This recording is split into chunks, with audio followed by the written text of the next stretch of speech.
Përshëndetje të nderuar miqtë e mi. Ja ku po takohemi pikërisht në kanalin Monitor TV për të komentuar me mua Tirona Lilin pak ngjarjet më të fundit se çfarë po ndodh në Big Brother VIP Kosova dhe çfarë sonte do të ndodh në këtë Big Brother. Tani, pa marrë parasysh që ka qenë një javë festive, ka qenë një javë me shumë dinamik, që nga e hëna që banorët patën Prime-in, ishte një javë që po përgatiteshin për vitin e ri, po përgatiteshin për festën e madhe, një festë që në fakt ishte jashtëzakonisht e bukur, një festë që kishte shumë adrenalin, që kishte shumë dashuri, që kishte shumë pozitivitet, shumë emocion, një festë që në fakt i bëri bashk banorët, por jo edhe pa komentuar apo pa gjuajtur kundja për njëri tjetrin. Tani, Alba ose nuk ka veshje për të veshur, ose me kastile do me thënë i bën këto gjërat sepse dëshiron që të binë në sy edhe të publiku, që publiku të ndjet keq për të, do me thënë ka një diçka këtu që nuk shkon. Alba gjatë urimit festiv, do me thënë me shumë qetësi, kjo është një pjesë që atë karakterizon, uroi festën e vitit të ri familjes së saj me një mesazh që ju më keni haruar plotësisht, uroj me zemër që ndonjëherë t'ju binë në mendje dhe të më kujtoni dhe ta kuptoni që unë kam një vlerë të rëndësishme për ju.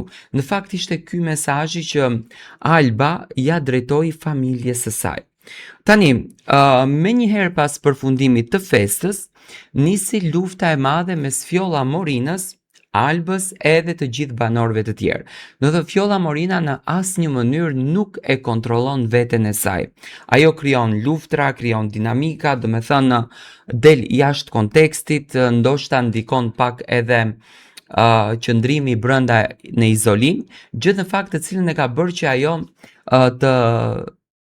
të gjuan fjalë që realisht u ndaluan nga vllau i madh në Prime-et e mëhershme. Do të thënë, me zarf të zi doli shkurta për lojën të bërë brenda shtëpisë së Big Brotherit, por njëkohësisht do të thënë fjalë të tilla përdor edhe Fjolla pa ju dridhur qerpiku fare, duke i quajtur banorët me lloj-lloj termi.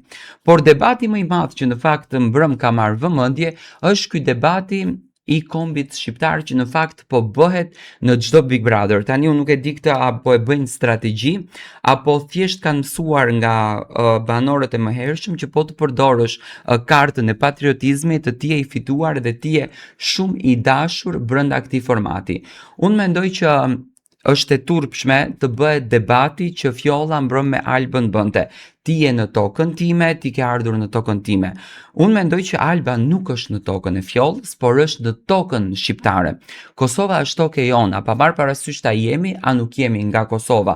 Është tokë e jona, sepse për atë tokë kanë luftuar shqiptarët Shqipërisë, shqiptarët Maqedonisë, shqiptarët Kosovës, janë bërë të gjithë bashkë për ta ruajtur dhe për ta shpëtuar atë tokë. Dhe sot të ngrihet Fjolla edhe të flet me aq urrëtie për atë tokë, mendoj që nuk është e bukur dhe nuk është njerëzore dhe është e neveritshme të dëgjohet nga artistët shqiptar, nga personazhe publik që kanë kënduar në për koncerte të ndryshme dhe që i kanë kënduar kombit shqiptar me mesazhe drejtuar njerëzve, shpirtrave të cilët lanë jetën për këtë tokë, të flasin që ti ke ardhur në tokën time dhe kjo është toka ime, bla bla bla, në broçkulla, kalamajsh, mua më duket shumë jo njerëzore.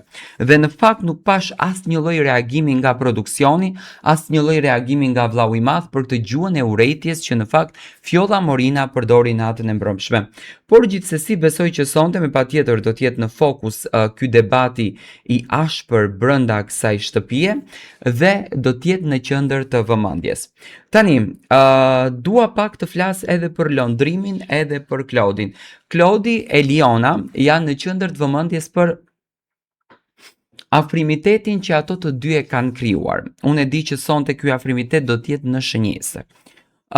Okej, nga ana e Lionës mund të shoh një lloj pëlqyeshmërie, por nuk shoh një lloj gatishmërie për ta pranuar këtë lidhje dhe për ta vazhduar këtë lidhje, do të thënë për ta ndërtuar këtë lidhje. Nuk e shoh gati Elionën, sinqerisht, do të thënë Elionën e shoh si një vajzë e cila brenda asaj shtëpie është 18 vjeç, ka nevojë për një dashuri, unë nuk vë kokën në zjarr që Eliona nuk dashurohet, edhe mendoj që do të bënte një zgjedhje shumë të bukur në qoftë se do të ishte dashuruar me Claudin, sepse një mesazh që Hygerta lexoi natën e vitit të ri mua më ra në vesh shumë, do me thënë kur ja bëri Elionës do doje të kesh pëlqimin e publikut apo do doje të kesh pëlqimin e Claudit, dhe Eliona me shumë krenari tha pse mos ta kisha edhe pëlqimin e Claudit, me patjetër që dua ta kem edhe pëlqimin e publikut. Do me thënë këtu e pash një vërtetësi në fakt nga ana e Elionës që dëshiron të ketë një marrëdhënie, një diçka më shumë. Por çfarë thot Claudi brenda kësaj shtëpie për lidhjet e tij të dashurisë? Banori i shtëpisë më të madh në vend, Claudi, ka thënë se do ta kishte shumë të vështirë të krijonte një lidhje brenda shtëpisë së Big Brother VIP Kosovës. Këtë bisedë ai e bëri me Londrimin, teksa tha se është edhe po të ishte beqar, do me thënë që nuk kupton që Claudi është në një lidhje, ai ka folur edhe bashkëshortja e tij ka folur jashtë shtëpisë së Big Brotherit për lidhjen me Claudin, nuk do të lidhej në një reality show. Edhe për efekt loje. Si të dalësh jashtë të ndryshon gjithçka. Unë besoj edhe me pas Ken single e kisha pasur të vështirë me krijuar një lidhje këtu, edhe për efekt loje, tha Claudi. Do me thënë që në kupton, Claudi respekton marrëdhënien që ka jashtë. Tani, këtu pak vjen në dyshim edhe afërsia që Claudi ka krijuar me Londrimin, që do me thënë ka qenë kjo afërsia që gjithmonë unë kam komentuar që është një afërsi shoqërore, shpirtërore, nuk ka të bën me ato fenomene që në fakt komentohet lart edhe poshtë që Claudi mund të jetë biseksual apo homoseksual apo mund të ketë pëlqyeshmëri për meshkujt. Unë e shoh Claudin si një banor i cili është i fuqishëm, si një banor i cili është i guximshëm, por në fakt nuk e shoh Claudin si një banor i cili do me thënë mund të jetë në ndjesi të tjera që nuk i përkasin atij. Përkundrazi, do me thënë unë shoh një Claud që bën luftë, një Claud që përdorën lloj-lloj strategjie për të qenë në qendër të vëmendjes dhe në fakt është shumë bukur me këtë strategji që ai përdorën. Tani, do dalim pak te një deklaratë që Sasa ka bërë për natën e sonte. Të nominuarit të kësaj jave janë Bia, Alba, Labi, Labinoti, Toni, Sasa dhe Arditi.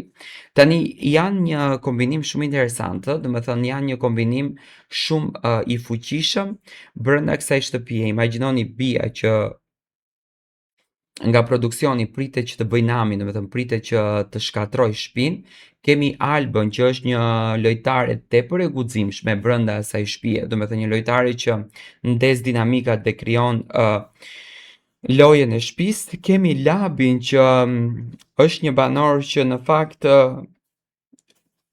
është i fuqishëm dhe po të mos jetë Labi nuk është se ka pole, edhe pse unë kam thënë gjithmonë që ky Big Brother nuk është se mund të ndahet në dy Big Brothera, do me thënë në dy Big Brothera në kuptimin në dy pole të shtëpisë, edhe pse produksioni mundua t'i ndan grupet, por e ka shumë të vështirë. Kemi Labinotin që këtë javë është aktivizuar shumë edhe nuk mundemi do me thënë të gjejmë një qasje me të. Kemi Tonin, kemi Sasën, kemi dhe Arditin. Unë në fakt e shoh më të rrezikuar në këtë kombinim, e shoh Sasën edhe Tonin. Do me thënë Toni, edhe pse rihyri, edhe pse u dogjën votat e publikut, edhe pse u dogjën gjithçka në fakt që u fol, sepse unë e di pse rihyri Toni, nga që Big Brother kishte frikën mos ja merr Shqipëria, nuk e shoh do me thënë një banor që është shumë i guximshëm dhe po bën lojë. Ndërsa Sasa dihet e rrezikuar, sepse Sasa në një farë mënyre brenda kësaj shtëpie, më vjen keq që po e them, po ka qëndruar gjithmonë në hijen e kushtrimit.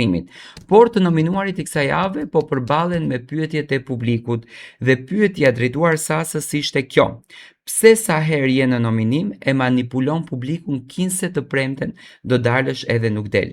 Megjithatë Sasa tha se një gjë e tillë nuk është e vërtet, por shtoi se vendimi për të dalë nesër është i prerë. Do e shihni nesër, vendimi im është i prerë, nesër do dal, tha ajo. Do me thënë Sasa del këtë të premte. Do shohim se çfarë do të ndodh. Sonte a do del Sasa nga shtëpia Big Brotherit? Dua të marr mendimin tuaj. A mendoni që Sasa ndihet e rrezikuar?